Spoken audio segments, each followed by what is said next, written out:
Chapter 1. Kamikaze Lullabies. It was a recollection, not a replay, a blueprint, a beacon. The sun bled crimson onto the horizon, casting long shadows across the fields of Enigmara, painting the landscape in hues of amber and violet. It was Pentasol, 5 days before the height of summer solstice, and the air was thick with anticipation. A gentle breeze whispered through the emerald stalks, their leaves rustling a symphony of life and tranquility, a chorus of unseen creatures celebrating the end of another day. The ember of Kai Solaris's cigarette glowed, like a defiant firefly in the twilight, as he took a long drag. Smoke curled and danced in the fading light, a fleeting testament to his efforts in the fields that day. The aroma of freshly baked bread and a birthday cake crafted with love by his mother wafted from the farmhouse window, mingling with the scent of freshly tilled soil and blooming wildflowers. Inside, Serafina hummed a cheerful tune as she set the table, her weathered hands carefully placing a vase of sunflowers beside the steaming casserole dish. Her keen ears caught the rhythmic chirping of crickets, but a foreign hum, a subtle vibration alien to Enigmara's tranquil rhythm, tugged at her senses. She glanced out the kitchen window, her eyes scanning the darkening fields, searching for the source of the unsettling sound. A flicker of movement, a shadow against the twilight sky, drew her attention. Schrödinger, his tail wagging in anticipation of dinner, perked up, his canine senses mirroring his mistress's unease. A low growl rumbled in his throat as he watched the approaching shadows with suspicion. "Something's not right," Serafina muttered, her brow furrowed with concern. "Shro, go fetch Kai. Dinner's ready, and it's time for cake." The loyal canine companion, understanding the urgency in his mistress's tone, barked once and darted out the door, his paws pounding a quick rhythm against the stone path and into the long grass. But as Shro reached the edge of the fields, the shadows resolved into a chilling sight. A dark figure edged closer to the farmhouse. Atop the shadow of his face sat the snarling, severed head of a massive grey wolf. The wolf's fangs were bared in a perpetual snarl. Its empty eyes stared into the depths of one's soul. Crimson droplets like morbid jewels dripped from the wolf's maw, hinting at the impenetrable darkness that lay beneath. Wolfgang, a grotesque figure draped in a coat of sheepskin, approached from the edge of the fields, his eyes burning with a predatory hunger. The fur, matted with dried blood, extended down his back, a gruesome mantle. The rancid sheepskin parted in places, revealing glimpses of scarred, filth-ridden flesh, a horrifying testament to a life steeped in violence and depravity. The air itself seemed to shudder, as if recoiling from the malevolence of his existence. From the skies, a swarm of mechanical harpies descended, their metallic wings beating an inharmonious rhythm against the twilight sky. Their eyes glowed with a sinister red light, casting eerie shadows across the fields as they encircled the farmhouse, their razor-sharp claws glinting ominously in the fading light. Her heart pounding with a primal fear, Serafina watched in horror as the creatures surrounded her home. She knew she had to act quickly to protect her son, her legacy, the hope of Enigmara. She turned and sprinted towards her dressing table, her fingers fumbling with the intricate clasps of a small wooden chest. Inside, nestled amongst soft velvet, a collection of shimmering gemstones gleamed under the soft candlelight, each stone a vibrant fragment of nature.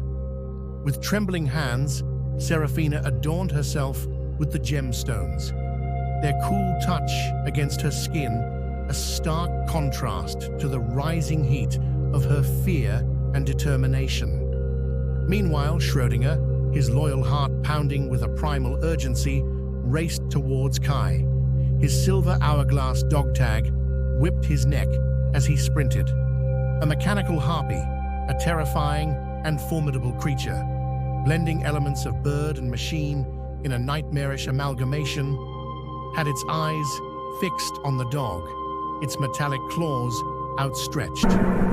Schrödinger, his senses heightened by the encroaching danger, leaped, dodging the harpy's attack with surprising agility.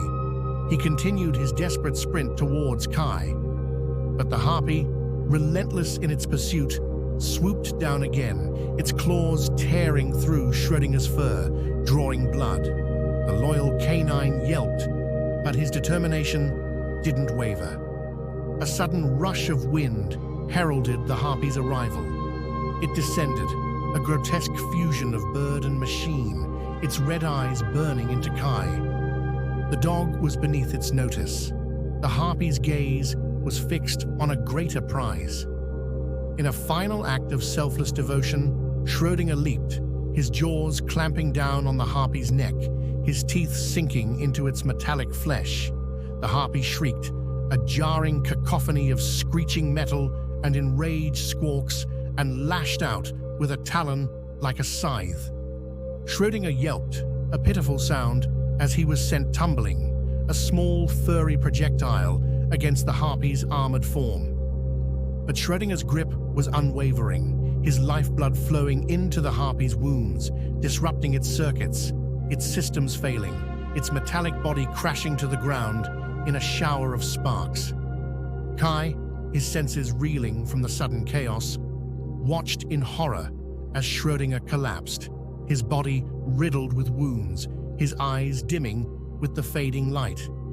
He would have cradled the loyal canine in his arms, but there was no time, his heart breaking with grief and a newfound determination. He clutched the silver hourglass tag, its warmth a bittersweet reminder of the sacrifices made and the battles yet to come. He rose and started sprinting. The darkened crimson clouds broke and rain hurtled towards the farm. The image of his mother was all that overcame the daggers in his heart and the burning of his lungs. Inside the farmhouse, Serafina's blood ran cold as she witnessed the scene unfolding before her eyes. Her heart clenched with fear, but a mother's fierce determination burned within her. Serafina stepped out of the farmhouse, her gaze fixed on the figure edging closer through the muddied earth. Wolfgang. He moved with an unnerving fluidity, an unjustified assurance. "You," Serafina spat, her voice ringing with a venom that belied her fear. "You did this. You brought this abomination to our land." Wolfgang stopped. The rain that hit him dripped dark soil red as it seeped through the bloodstains of his clothing. "Progress, Serafina. You cling to the old ways, to weakness, to the flawed flesh. I offer you strength, evolution." "Evolution?" Serafina scoffed. "You call this twisted mockery of life evolution?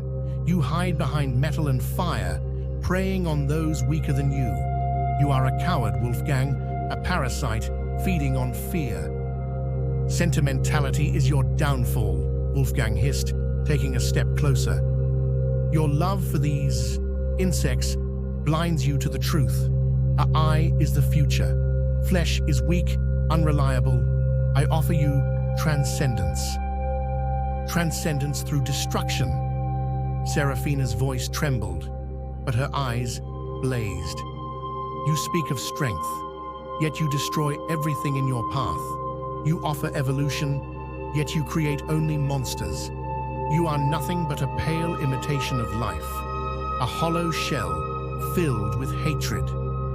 From 88 meters away, hidden amongst the scattered farm equipment, Kai watched, his heart pounding in his chest. He could hear every word, each one a hammer blow against his soul. Wolfgang's encroaching figure and the glint of his blade spurred her to a desperate decision.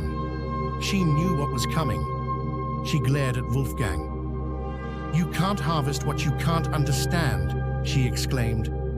Turning her gaze towards where she knew Kai was hidden, she shouted, her voice filled with a desperate love. "Kai, run! Don't look back! Live!"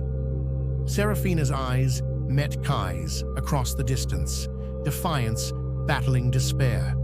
With a resolute breath, she tightened her grip on the detonator and shouted with all her might, her voice raw with emotion. "Time and energy. Kai, that's the key. Kai, never forget. The world exploded in a blinding flash as Serafina triggered the device. The explosive force threw Kai to the ground. A piece of burning debris slammed into his head, and darkness swallowed him whole. Blood trickled down Kai's temple as he regained consciousness. The world swam back into focus, a horrifying tableau of fire and rain. He sat up, his head throbbing, his vision blurring. Smoke choked the air, and the smell of burning wood stung his nostrils. He looked towards the inferno, his heart twisting with a grief so profound it stole his breath. His mother. He stumbled to his feet, his legs shaky. As he did, his hand brushed against something smooth and round in the mud. He picked it up. It was a pearl, marble-sized, strangely luminous, even in the dim light. He clutched it tightly, a small, tangible piece of the life that was now gone. Then, remembering his mother's final words, the urgency of her plea, he turned and ran. He ran as he had never run before, the rain whipping at his face, the image of the burning farm, and his mother's sacrifice fueling his desperate flight. He didn't look back. He couldn't. He ran towards the unknown, towards a future shrouded in darkness, but with one single, unwavering thought burning in his heart. He would survive. He would live. For her, he would never forget.